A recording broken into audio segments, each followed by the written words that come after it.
E eu vou dizer uma coisa: Deus não quer que você faça a mesma coisa todos os dias. Ele tem coisas novas para fazer. Ele tem um novo tempo para fazer na sua vida, algo novo, algo novo. Deus é Deus de coisas novas. Irmão, irmã, presta atenção. Tudo para Deus é sempre trazendo uma proposta de novidade. É novo homem, nova natureza, novo corpo, nova Jerusalém, nova cidade, novo tempo, nova aliança, novo testamento. Tudo coisa nova. Deus é Deus de coisa nova. E quando Ele fala de velho, Ele diz: as coisas velhas se passaram e eis que tudo se fez novo. Você precisa pensar na perspectiva de Deus. E esta é uma pergunta que precisa pairar numa noite como essa, em que olhamos para frente. Como é que Deus constrói um crente? Como é que Deus constrói um líder? Ora, Moisés é um dos personagens mais extraordinários que andou nesta terra. Eu falei sobre ele no domingo. E ainda diz que quando fui a Israel, fiquei perplexo ao ir ao túmulo do rei Davi e ver uma fila enorme de homens que entram naquele túmulo para recitar os salmos de Davi, como querendo dizer: Senhor, eu estou aqui onde estão os ossos de Davi, para dizer que eu creio que aquilo que ele disse a teu respeito é verdade. E eu pensei, se os restos mortais de Moisés tivessem sido encontrados, o que seria de Jerusalém onde esses ossos estivessem? Porque o maior líder da história dos hebreus é Moisés. Moisés. E Moisés tem muito para nos inspirar, porque a maneira como Deus trabalha na vida de Moisés, pelo menos percebo eu, que é a maneira que Deus trabalha comigo.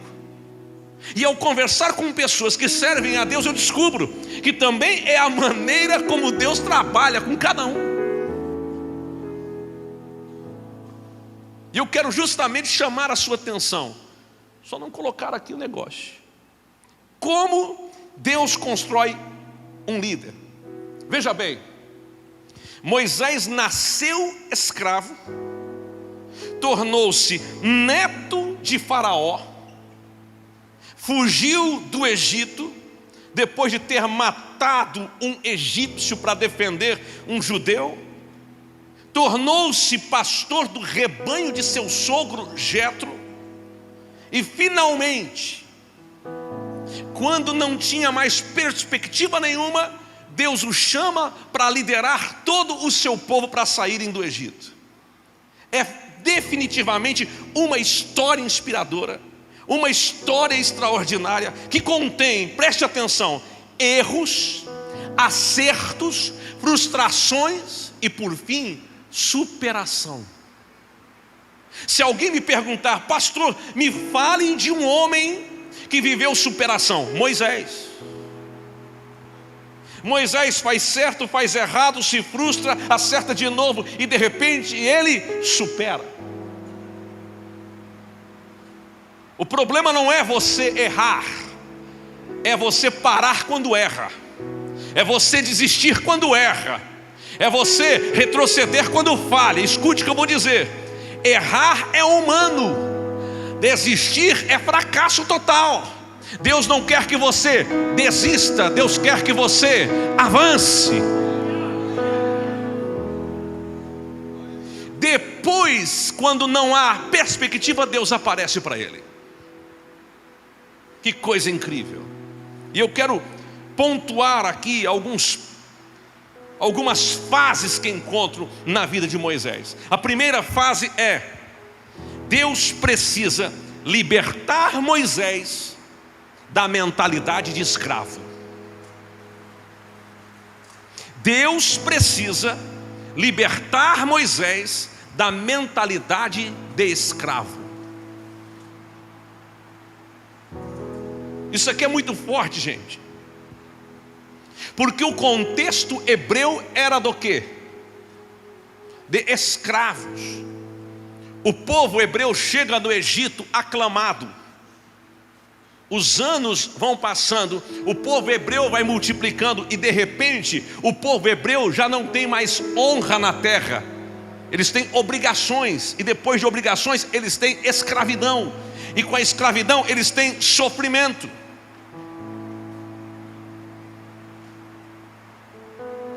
Moisés nasce num contexto terrível. Nós sabemos da história do cestinho, da filha de Faraó, do que acontece a irmã dizer: quer que eu chame uma hebreia para cuidar dele? E a irmã chama a própria mãe de Moisés, e Joquebede cuida. Mas depois de Joquebede ter Moisés agora como um adulto, sendo ele já grande, o texto bíblico diz, ele foi conduzido para viver no palácio de Faraó. Ele foi conduzido para viver no palácio da família real.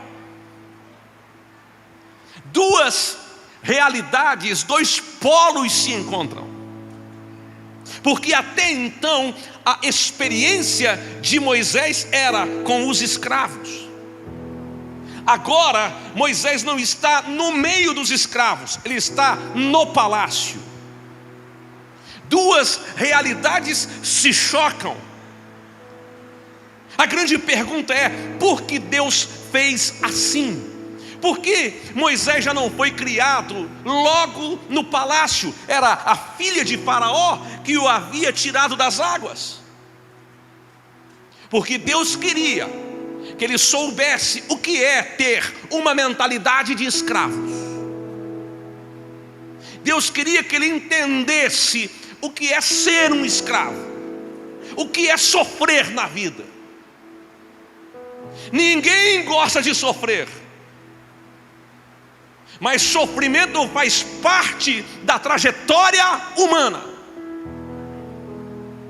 Ninguém quer sofrer, mas é no sofrimento que nós somos moldados, tratados, o caráter é restaurado, há uma mudança na nossa mentalidade, é no sofrimento. Então Deus faz o quê? Coloca ele no meio dos escravos, no meio dos hebreus, mas depois o tira de lá, para que ele experimente uma outra realidade. Às vezes a gente fica tão recluso no meio do sofrimento que não consegue ter uma perspectiva além desta. E Deus sabia disso. Deus coloca ele no meio dos escravos para que ele tenha uma mentalidade fechada. A vida é isso, o negócio vai ser sempre assim. Não tem perspectiva, não tem para onde ir. Escravidão é o futuro e é o fim. Aí de repente Deus tira ele de lá e coloca ele numa outra realidade que choca.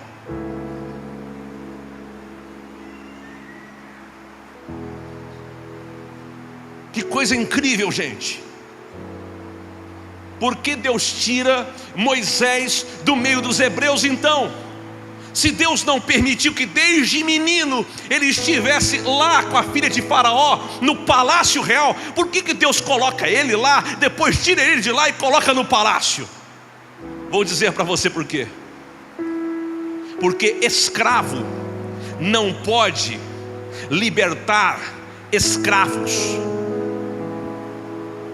Deus precisa tirar agora Moisés do meio dos hebreus, da escravidão e do sofrimento dos hebreus, e colocá-lo no palácio, para que a mentalidade dele mude, porque assim ele teria uma perspectiva diferente, e lá na frente ele poderia liderar um povo, libertando eles da escravidão do Egito.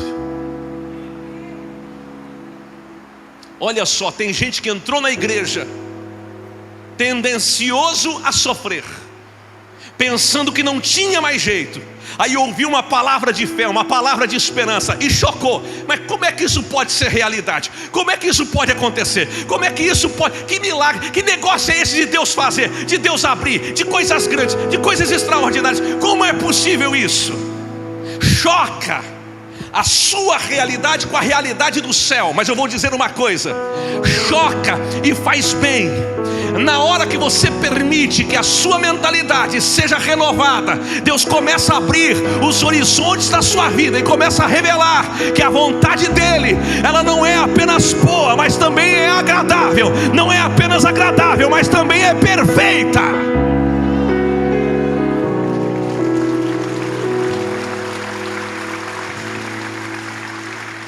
Ora, a mentalidade de um escravo é escassa, é limitada, não enxerga o mundo com possibilidades, não pensa em conquistar, não pensa em crescimento. Parece um ratinho de laboratório, fazendo a mesma coisa toda hora e todo dia. É a mentalidade de escravos. E eu vou dizer uma coisa: Deus não quer que você faça a mesma coisa todos os dias. Ele tem coisas novas para fazer. Ele tem um novo tempo para fazer na sua vida. Algo novo, algo novo. Deus é Deus de coisas novas. Irmão, irmã, presta atenção. Tudo para Deus é sempre trazendo uma proposta de novidade. É novo homem, nova natureza, novo corpo, nova Jerusalém, nova cidade, novo tempo, nova aliança, novo testamento. Tudo coisa nova. Deus é Deus de coisa nova. E quando Ele fala de velho, Ele diz: as coisas velhas se passaram e eis que tudo se fez novo. Você precisa pensar na perspectiva de Deus. Deus permite Moisés conhecer a escravidão para saber o que era sofrer. Ao mesmo tempo que Deus abre o horizonte de Moisés e diz: olha só, tem aquela realidade, ela existe, mas também existe outra. Moisés, lá na frente, quando Deus diz assim: Moisés, eu quero libertar esse povo, ele já tinha uma noção do que era ter liberdade. Ele já tinha vislumbre, perspectiva do que é ter liberdade. Calma aí, opa, existe uma vida além da escravidão. Existe uma vida além do sofrimento. Você vai parar de sofrer. Deus está te levantando para viver numa nova perspectiva. Você vai viver além dos limites que você tem vivido até aqui. Diga amém. Então veja, agora como príncipe no Egito, porque ele era filho da filha de Faraó. Agora, como príncipe do Egito, Moisés tinha uma perspectiva: é possível viver uma vida diferente de uma vida de sofrimento. Eu falei domingo, um amigo disse para mim: pastor, por que eu não entreguei minha vida a Jesus antes? Por que eu não confessei Jesus antes? Se eu soubesse que era tão bom, eu teria feito antes. Porque eu não sabia o que era liberdade, eu não sabia o que era sentir isso. Ele tinha que encher a cara para sorrir. Agora não, estava cheio do Espírito Santo rindo. Porque eu vou dizer uma coisa: a maior experiência que uma pessoa pode ter na sua vida é ter um encontro com Cristo.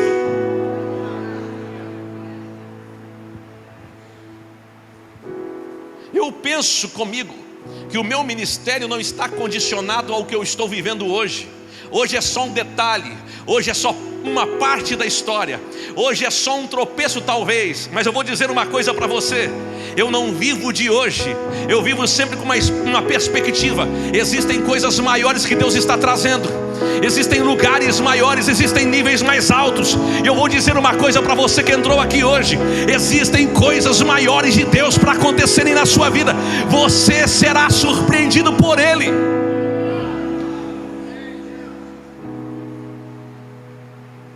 Jesus diz assim: aquele que crê em mim fará obras maiores. Obras o quê? Maiores. Pastor, sabe, eu acho que Deus não tem tudo isso para mim. Pastor, eu acho que não é bem desse jeito não. Queria eu que fosse. Se o senhor soubesse. Sabe o que o senhor fala? Que o senhor não está na minha pele. Glória a Deus. O senhor fala isso, que o senhor Irmão, cada um tem os seus problemas.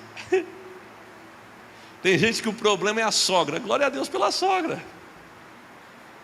Tem gente que o problema é que não consegue andar. Tem gente que o problema é porque não consegue sonhar. O problema de muita gente é que é financeiro. Cada um tem um problema. Não fique pensando que se você estivesse na pele do outro seria mais fácil. Escute o que eu vou dizer. Todos nós temos pressões. Todos nós somos pressionados. Mas nós não nos impressionamos com as pressões. Nós nos impressionamos com a mão de Deus que nos alcança, com o poder de Deus que se manifesta na nossa vida, que faz a diferença.